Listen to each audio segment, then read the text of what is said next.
Good morning, boys and girls. Good morning, Year 8. Right, how are you this morning? Okay, hope that you are all well this morning. Special good morning to all principal, teachers, parents, and all those who are viewing our program.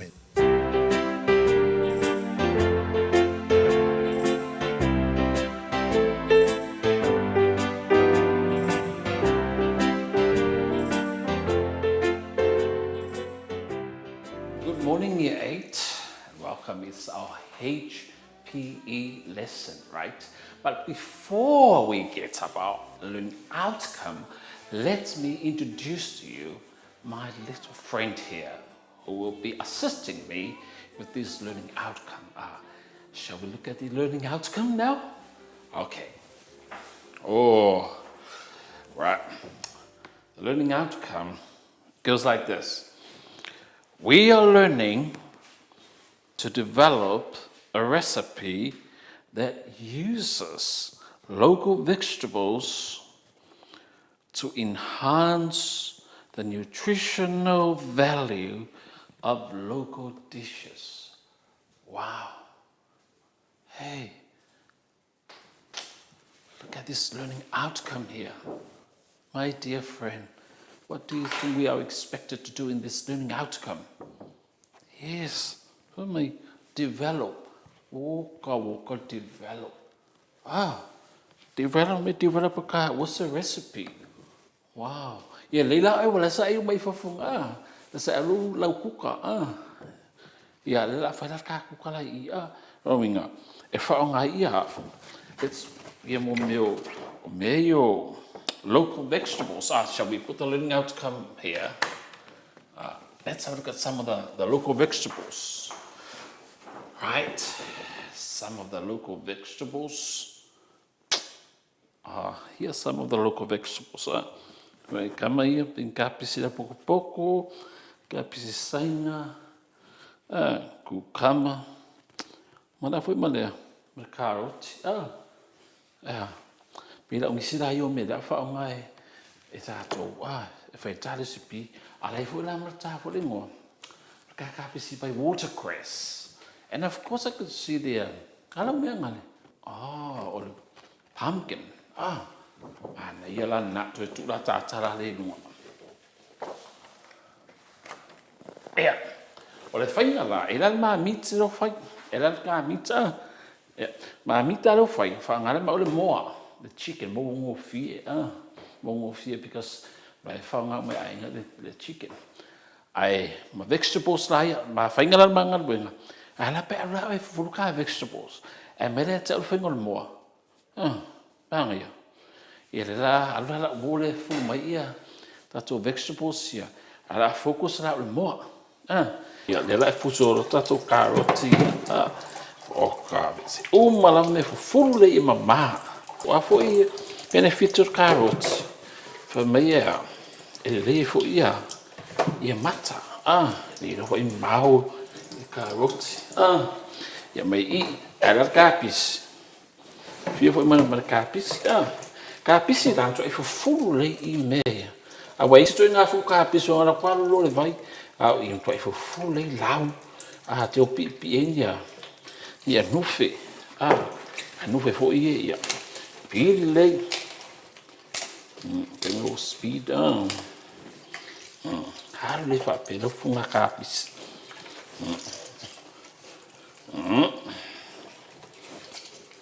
Vai, e casar capis morava esse singai ai.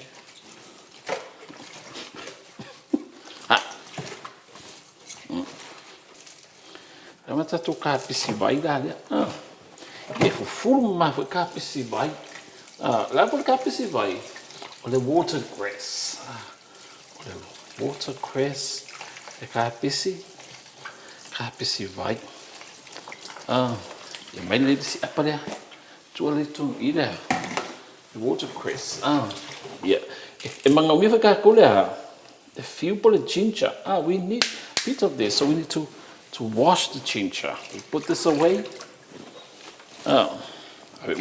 Esse uma. Yeah, and to for full for a few. Wai mana o mia foi tātou le fiu. La foi benefit o fiu. La foi benefit o fiu le.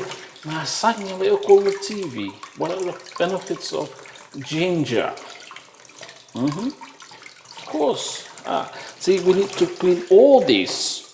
Awa ama maho le fiu mea. Ere paula le fufu. E mo venga avale a fisi. Fisi fu. Inga fere koe fufu. A te mini tato hatu lai me o. Mala uola e whaile na moa. Pota hi mo mele na moa. Yeah. Matau lia fu o le moa. Pe o te tere lava. A le whainga la nere male si pila nere whainga le moa. Te tauna ha. A ve ese mo le pa webere ngā o lea. We need to get rid of this, right? Ve ese la ve ese mo. Al mere mo tato le mai. Webere ngā o lea. So, a ve ese la tato le pa. We need to... Yeah. No winga, tão foi ave esse mo pa o mo. Vai le lolo. Me fia te listangata. Vai. No winga. Me tato salu esse va pele. Le fat le. Oh. My goodness. Vai. Me fia stangata. O tato la tato le sipi. Tamo foi ave esse mo pa o le. Male ngao. Le fat. Lolo le. Se no bole to ese me. Male foi de. E quem o fare naifi. Salu esse fa pe. Salu esse fa pe. Nga o le ia awan to esse a. Se nga o I. Ai uma po ai si me. Wena be se fo de ipi de male. Male via. Esse le mane o su e fi we wa o le. Yeah. Neivi, mena ele fala, mas o amor mais recipe, ele que pia lá fa pena, uau esse uau esse maneira, mas fat there, mas esse fat there não é, vai que lá fi mai, sabe lá, ok, sabe lá, pois é fat com coi, esse é mesmo, logo esse fat. Ya kule oi I. Ya lea. Ya ese mai dea. Ma tai fo ma fulo lima. Me mua na e fo fulo wa. Holy ma yes, you wash your hands. Thoroughly with soap and then you peel off the fats. I get it now. Me la le mo tato le mai. E sa foi a quelle ia 2 go HP ia 2 mali ia 4 mali ia 6. Ma fu anga neo wai le ngata fo ina le fa malu stino. Ai consider for le me ai wa pe pana wa pe fo le to anga la veri ia fia fi mai fa malu stino. Ai sa wa ko ai chicken and chips. Le ai la ma le tai. So me consider for la lea. Ave esse ingi esse uma mene o ngā o fat in esse io le whainga o kai mo fu pia ri au kapis. O le mere o e ri ka whako po me pipinga na ngarela o ki kame malolonga. See? We build this up. Sei mai whafore a hivi. Amre hivi o ka komo. And as well, io se mai le pa more. Vai le fat there. See? We need to get rid of this. Get rid of this. Ave ese la, ma na ele tau tino ma tau pa pe o ma ua. Pe ma pa ele ko ki ape ma o spunina. Wa foi ma kere ai me lolo ma ke fo ave ese. Yeah. Ele lá por vai ngala o tesi, matiu. Vai ngala po anga. Vai fia lá com o le chicken and chips. Wow. Isso uma.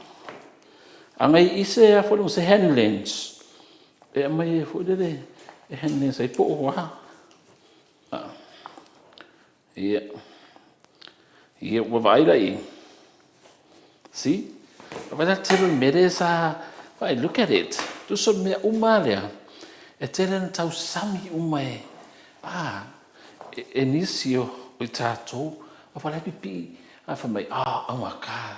To get rid of the skin and the fat. I get for you have a little lolole. It in mangi say I little. I slowly lava soul in my my tongue away. Okay, I'm gonna tell you. Lo mga defrost, no being I will keep your sack, but I call it cool, I will precise. Yeah, I will say, or if I can be full, when my wife is easy fasting, oh, yeah. If I fat lie, and I can put it quite what make come in. But it's about a cafe, but we see fat here. They will float my room, or sink of it. Okay, yeah, wow. Oh, yeah. Yeah, then ready to go in the frying pan. Is that frying pan a pot? Ready to go in the pot.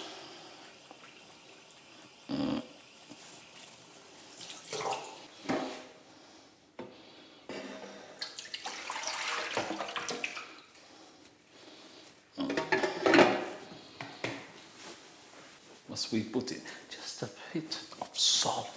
Just a bit of salt. It is a massive material. The my 20 lava, but if we for a sata to health. Massima. This is the my just to add flavor. That's it. Okay.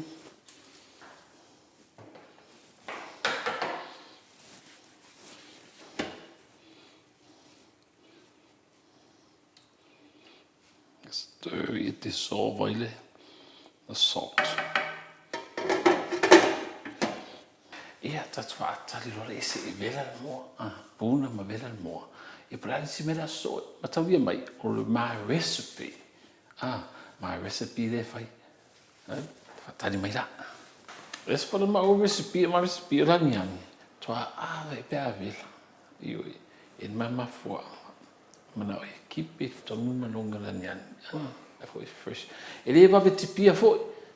Awa betip ye wal we say by the time it to ton le uma for the man in man nong hi le asu ton la nian ya fa ta se vela to tipi lo man nian ya opta to we suppose ta mai la vela fa no Samoa ku kamba ia na mai fa sale mai sale longe la ko market lai ku kamba ia ia mai si foi me fa ta me foi ai mo la wal ina te foi fa ta wala to wa yo la to fa la ai na foi i mal a market foi la wala ni sa mai le ia malai ala fa ta la se mo la le vela le alo to manian ina so to ina to fo la la o tu to lava o plate sai ata to plate sai Samoa the local plates. Le fa feran pe na una ia enhance fa le ati. Era la le fa nga ina la bota to vegetables. Me foi na fa paula le ni tu ma tu mo mai ma fiu so se mai. Ma fa sma plate ia. Ya so fiu a ma te me te e se me fe tu ma. Ia mo na le mo ia le fa pe ta la fa mo. Ia falling me la vela kama ia de la afto atipiro in man yan material ma wa recipe de ide em se kula forma fa pe it's our recipe io me ne wangiangi le acid le fa me se tangi mata le ne ma ngai ma nongi de kawan al tono le ulo e fa falling wangiang o foi dengar fa ka merangiang e ka ko va ai la e falling o kama sole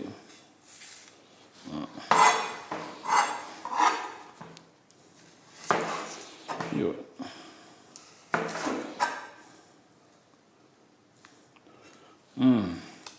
mas enggak tangi pe ta foi dan nian Mas ngai tang. O I foi e o I foi dei si upu foi e fa to fa mani filosofi mai. Foi le ani no minga. Tanu e foi le e mala le ka koloni outcome. Ma le fa tu sei foi. Venga e ke o e to tonu la foi. Yeah.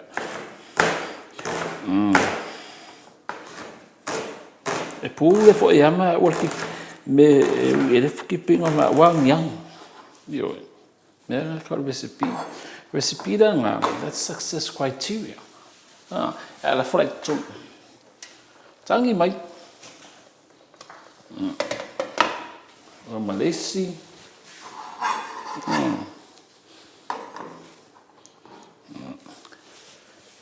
Yeah.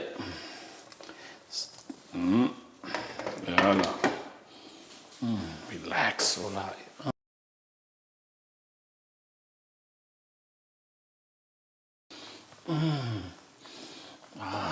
Nice. Meow.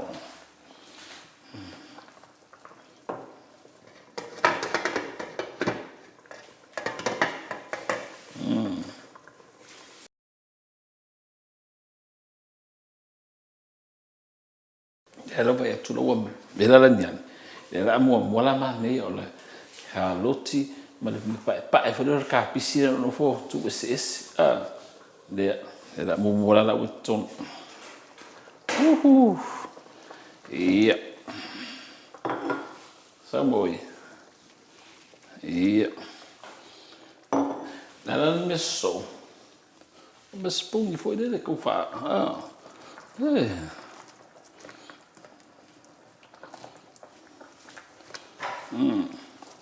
Tu inga mea ila fa pe e fo tu ina me so fo malo lo ina fai tengo malo longa. Me ai fo de we uma proteini ora vitamini a mesa meio supo. Ia. Fa pulo lo.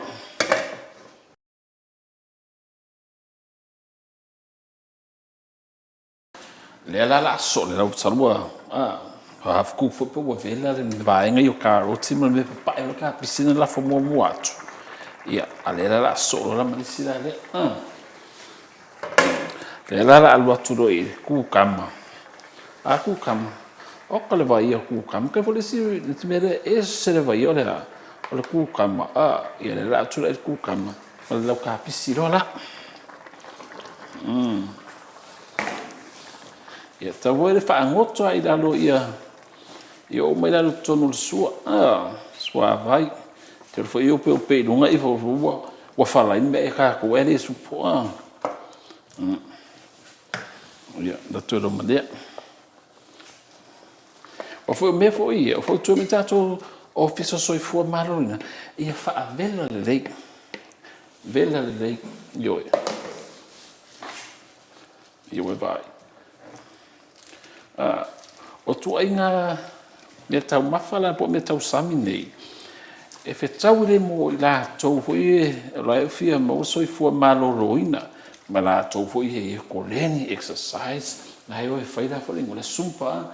E tu inga tau mafala le te le fala au. E na mata. E uma o mere e uma lo e anga nga ka ko manga teacher ma ka ko i. E le ko foi fafo. Wow. Ia. E tu ta puni foi lá ia. Tu fa ta se tu titi foi. E tu ala foi ta ne mo muti.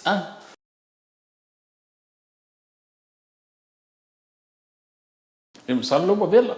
Se ta to se aqui po o bella vai ngai.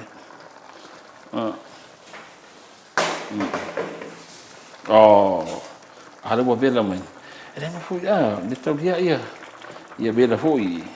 Ala mera ala toi. A oficina umi pe wa e minute ala mera so. Kapisia. Kapisi vai lolia.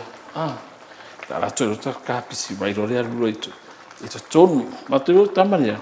E bella ile. Da usu ko e bella foi ile. Tamayo o kapisi vai. Ia. Ia la ta pelo la ia. E na vela ele usa. Ia. Ia na. Talo lo to. Lo vela ta to mea ai a. A le sili la. O le sili le fi fai atu. O fea la mene te tau na suele mea ai. O to nga I pure po le apa pe te we fo le ave sen mea ai lo dad po lo mam fe tau te we. Asul apa le pe asul apa le. Pe asul le pou le class ball. O le plastic. Ma toni fo tatu tu la fo te mi to year 6. La tu la fo sa fa to science world of materials te mi to year 6. Aua ne yesu ni me vele fair. Many of plastics. Aua. A mesa me tau mea ai. Ai se awa foi a asuroa. Ia liki mai lo le chemical le o se plastic. Ai rewa tātou mena matua I whaasa o nā suni mea ai tutono. Plastic, so se plastic lawa whaangata tō I pōleia. Ti o ata leia. Ia sui tonta tō. E ai, ila tātou leia. E asu Ma kaulia la fo me kupu. E vela e muala ni mo but that's okay. Asu. La me fa pera muala lo lima. La fengo la fai ai la e.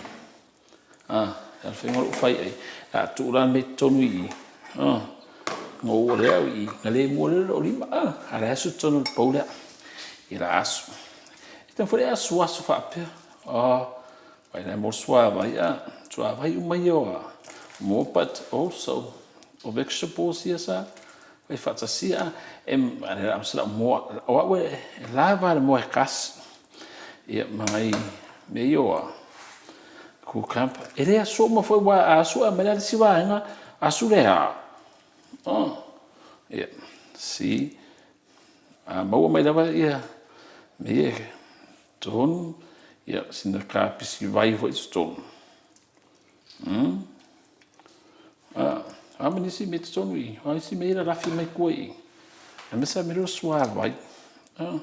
Pi man nei mero sua vai e manai ka pisi a tele ia me. Ia. Sabia. Always umaloa tapuni loa kapuni la va. Salo le fa pea. Dia. Ana. Malanga. Ring de lo mo foi fu. Ona. That's it. Tato supola na. O si tato tau no on. Era ma de lo mo fa ma recipe por ma success criteria la dia. A fengo ma supo ave esse ngao mea rolo pau o moa. Ai sa mea ring tau la be eso pau moa. Ai sa tau la be eso pau moa. Wa mo I tātou lea. Mo tātou le mai le sa o ina mai tātou tau sa pasenga lua, ma le pasenga wha, ma le pasenga ono. A tere to inga wha mai. Fia tātou ai, ala e saula e titi a whapera e tolo me whapera wha mai. Ai tau sa mi mea ai mesa lewa, fua lau ina mata. Ma hoe tātou tino malolo ni ma leo la umi foi. Ai mo taimi nei tau sanga vana. Thank you. Tu whigo.